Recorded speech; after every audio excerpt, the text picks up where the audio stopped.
What's going on, everybody? C4 here, and welcome back to another episode of our 32-team 7-round mock draft series. We did the Cardinals yesterday. Hope you guys did enjoy that. Seemed like most people did enjoy the mock draft and agree with the mock draft for the most part.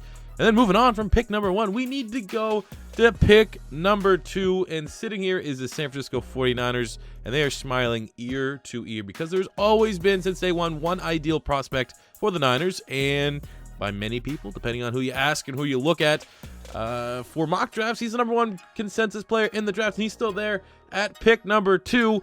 And it's a perfect fit. And you look at the 49ers defense, they need to get better at affecting the pass rush. They brought in D Ford, which I actually thought was kind of surprising, because I feel like D Ford is a 3-4 player, but definitely has the upside and capabilities to play in a 4-3 and gives them another weapon to use on that defensive line. But still, getting after the quarterback. Right now, DeForest Buckner was the only guy on that defense that could get after it consistently, and they're going to help that spot at pick number 2 by selecting Nick Bosa, defensive end from Ohio State, regarded as the safest player in the draft. I think he's an absolute day 1 starter at defensive end. And then I think arguably gives the San Francisco 49ers one of the deepest and more creative defensive fronts in all of football. You're going to assume that more often than not, you'll have D Ford and Nick Bosa on the edges, and you'll have DeForest Buckner inside. And I'm going to guess you take Solomon Thomas, a guy that was drafted as a D tackle. He played more D tackle for Stanford. They tried to make him a defensive end. Hasn't worked out that well. I think you can kind of use him like how the Philadelphia Eagles use it, Michael Bennett, where he's like a defensive end, defensive tackle hybrid. You pair him inside with DeForest Buckner. You still have Eric Armstead here, a 2015 first-round pick. You might be able to trade him to a 3-4 team because he's more suited to be a 3-4 defensive end, or you just keep him and have a unreal rotation. You throw in Sheldon Day, who I actually think is a nice little depth piece that can give you some nice production. That is, hey, have fun. Just rotate it. Just have a rotating one after another. That is going to be incredibly intimidating. You got Fred Warner and Quan Alexander behind that, really solidifying them as maybe the best front 7 in the division. I know the Rams have Aaron Donald, but outside of Aaron Donald, I mean, like from top to bottom, I think you might have to say the 49ers if they get this Nick Bosa pick, which I think if he's still there at number 2, which he should be, easy. Just sprint right up to the selection table. I'm going to say the 49ers have the best front 7 in that division. Hot take or not, I'm sticking with it. And that's a lot of money, a lot of investment. D4 got like, what, 80 million? Nick Bosa's a first-round pick. Solomon Thomas, first-round pick. Eric Armstead, first-round pick. DeForest Buckner, first-round pick. They should be, because that is where they are trying to build this team for Kyle Shanahan. Then moving on to the second round at pick 36, we got NASIR ADDERLEY, free safety from Delaware. A lot of people had him considered as a first-round prospect, and this is just more so, the strength of the draft on the defensive line. Second, it just needs pushing him down into the second round. He's definitely a first-round talent player that's still available here very early in the second round. I think when you look at NASIR ADDERLEY and the 49ers in general, looks like the 49ers were trying to maybe bring in Earl Thomas, missed out on him as he went to the Baltimore Ravens. So when you look at NASIR ADDERLEY, he's going to be a huge upgrade at that free safety spot. Right now they have Adrian Colbert, who was a 7th-round pick from 2017. He had a 31.7 Pro Football Focus rating for how much weight you really want to put in that. He was the 93rd grade at safety, like one of the worst, I think maybe in the worst in the league. You got to upgrade over that. A guy like NASIR ADDERLEY has the capabilities, even though he's coming from a small school. You might have level of competition as a negative. I think he can come right in day 1 and start with Jaquiski Tartt back there in that secondary. And it just, I think, better safety play will help out the cornerback play, because they are kind of desperate at corner as well. I mean, outside of Richard Sherman, who age, speed starting to start regress a little bit. Witherspoon's inconsistent, the 3rd-round pick from last year. You got Jason Verrett on a flyer deal. He just can't stay healthy. Tarvaris Moore in 2018 is an exceptional athlete, but still needs to put it all together coming from a small school himself. That was a Southern Miss or something like that. So ultimately, there's just not a lot of stability back there in the secondary. But if you can get really good safety play from Tartt and ADDERLEY that definitely complement each other, I think that's going to go a long way to kind of taking some of that pressure off that secondary. And when you look at ADDERLEY as a prospect, he's like your modern day free safety. He is a guy that can tackle. He has cornerback traits. He might even be able to play a little bit of slot for them as well. More versatility, and versatility always pushes guys' value up as to when they're going to get selected. Moving into the 3rd round, pick 67, either selecting J.J. ARCEGA-WHITESIDE, wide receiver from Stanford. It's a dimension that they currently don't have amongst their wide receiver core. They just brought in Jordan Matthews from Philadelphia, but Jordan Matthews is a big slot. He's not really a red zone threat. He's not really a jump ball receiver. You got Dante Pettis and Marquise Goodwin. Those guys are speedsters. You got Trent Taylor and Richie James. Those guys are slot players. Like, who is their big jump ball guy? Like, even George Kittle, he's like your athletic slant, like speed tight end. He's not your big possession, big bodied type tight end, even though, you know, he can be utilized in the red zone. I'm looking at JJ ARCEGA-WHITESIDE. He offers a dimension right away that is going to be a big time impact for this San Francisco 49ers offense. Now, we didn't get to see, you know, him test the combine, get to see his 40-yard dash time. I haven't seen anything from Stanford's Pro Day yet, so we don't know, because that was kind of a question mark how good of an athlete he is, but I didn't really see any issues with him getting separation for Stanford. And when it comes to a jump ball, he is as good as anyone in this class. Like, I'd probably say he's the only guys I could say are consistently better than maybe N'Keal Harry from Arizona State, and he's a first-round player.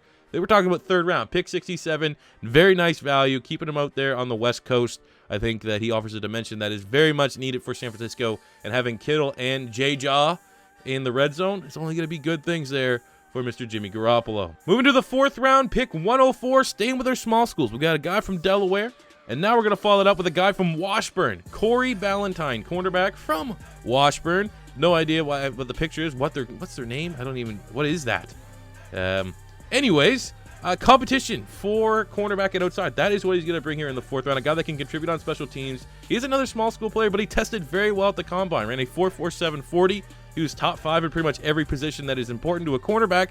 And when you look at the San Francisco 49ers at the secondary spot, I think they can continue to add some more speed. That's what they want to build. Tavares Moore is a speedster. Kilo Weatherspoon has some good speed. So continue to try to hit on players that might fit that mold that they want to look for in that Robert Saleh defense. And I think a guy like Corey Ballentine brings that much more competition. You look at the back end of that depth chart, you got Emmanuel Mosley, Tavares McFadden, Greg Mabin, Kawan Williams, more of a nickel. But I mean, those guys, they're just guys. They're just guys. But a guy like Corey Ballentine kind of fits that mold. He's a nice little pickup here in the mid rounds that can also add some competition. And hell, maybe even try to push Kilo Weatherspoon or Tavares Moore for that second cornerback spot. Because, I mean, Jason Verrett is just so hard to gamble on where he is health-wise, and can he stay healthy for me to even pencil him in as a potential starter next to Richard Sherman. Moving to the 6th round at pick 176, I'm selecting Zach Gentry, tight end from Michigan. He is a huge developmental tight end. He's 6'8", 265 pounds. He's a converted quarterback, so I guess for whatever value you want to throw it in, he can technically be an emergency quarterback. So, you know, I don't really rate that, but it is something worth note. But he tested pretty well at the combine, and when I look at the roster here for the 49ers, they're not really in a scenario where they need to kind of cut corners and start trimming the fat off the roster because they have a whole lot of salary cap. But I look at Garrett Selleck, with the kind of production that he's getting like $2.5 million in cap saving. If you want to move on from Garrett Selleck and just generally get younger at that tight end position. I mean, like I said, when you look at you know what you have in George Kittle, when I was talking about JJ Arcega-Whiteside, you're not really getting that big body possession guy. With Kittle, he's more of that terrific athlete across the middle that is just a nightmare for opposing teams' linebackers and safeties just to keep up with them. So you bring in a big, massive human being like Zach Gentry, who, you know, he had some decent production last year for Michigan. I think like 500 yards, a couple touchdowns here and there. He's not as raw as you may, you know, be led on to believe from this. He comes in, takes over for Garrett Selleck's spot on that 6th round contract, frees up some more money for the San Francisco 49ers, and offers a dimension at the tight end room that they don't really have right now as that big, pure red zone threat guy that can come in on 2 tight end sets. And with his frame, he probably can develop himself into a nice little run blocker, which, again, not necessarily the strength of George Kittle's game. He's not a liability, but it's not, you know, he is what he is. George Kittle is an electrifying tight end that is primarily going to be used as a receiver. So then you want a guy that can be used more so in specific areas of the field, a little bit more of a gadget type player. I think that's what you can get from Zach Gentry, as well as shaving off Selleck's contract off the books. And then finishing up here in the 6th round with their final pick at 212, I'm selecting Ryan Bates, offensive lineman from Penn State. Very, very versatile offensive lineman, can play guard and tackle, but I think he's best suited at guard, which is where he played when he was blocking for the most electrifying running back I may have ever seen in college football in Saquon Barkley. Ryan Bates also tested very well at the combine and looked really fluid during the drills. I remember he was one of those names when I was watching the offensive line drills that I wrote down because I wasn't really, you know, paying attention much to him from the pre-draft, pre-combine process, but I was like, you look pretty damn good. And ultimately, you know, if you look back at some of the tape for Saquon Barkley, he had a big reason for that. You know, it was a pretty decent offensive line. You got Connor McGovern too, who was another very talented guard. But I think ultimately Ryan Bates offers some great versatility. And when you're drafting offensive linemen in the 6th round, you kind of want them to hook on from the final 53 a little bit late. And for an offensive lineman in particular, the versatility is key, because if you're going to get dressed, you only usually draft 6 offensive linemen. You get a guy that can play everywhere and fill in case there is an injury. And that is exactly what Ryan Bates can bring to that. And I think because of that, he has a legit shot. Because when you look at the depth here for the 49ers offensive line, not a whole lot of depth. You got Josh Garnett, the first-round pick, one of the Chip Kelly-era picks. Other than that, though, at center and guard and tackle, there's not a whole lot there. I got Najee Toran. Who? Eric Magnuson. Sean Coleman was a bust. Christian Delore, like, you know, who are these guys, right? So I think a guy like Ryan Bates, who impressed at the combine, has a very nice pedigree, and has blocked, and has some pretty good tape, more so last year when he was blocking for Saquon Barkley, but it wasn't too bad this year for Miles Sanders at Penn State. I think that in pairing with his versatility is huge and great value in the 6th round for the Niners to finish out their mock draft. So there you go, guys. How do you feel about this 49ers mock draft? I think we did pretty good. We got a wide receiver. Like, I look at every mock draft, what position when it all is said and done that I think we maybe could have dressed. They don't really have a punter on the roster, I guess. You know, you got Mitch Wishnowsky, the punter from Utah. Could have grabbed him maybe in the 6th round. But other than that, I think we pretty much addressed all the needs. Maybe depth at linebacker could have been another spot that they tried to look at. But ultimately, I think I did a pretty good job here. And I'm definitely looking for those 49er fans in the comment section below to let me know how you feel about this draft. Bosa, Adderley, J-Jaw, Ballentine, Gentry, and Bates. Let me hear it in the comment section below. As always, if you're first time stopping by, don't be afraid to hit that subscribe button, smash the like button if you enjoyed. And until next time, it's C4 saying peace out.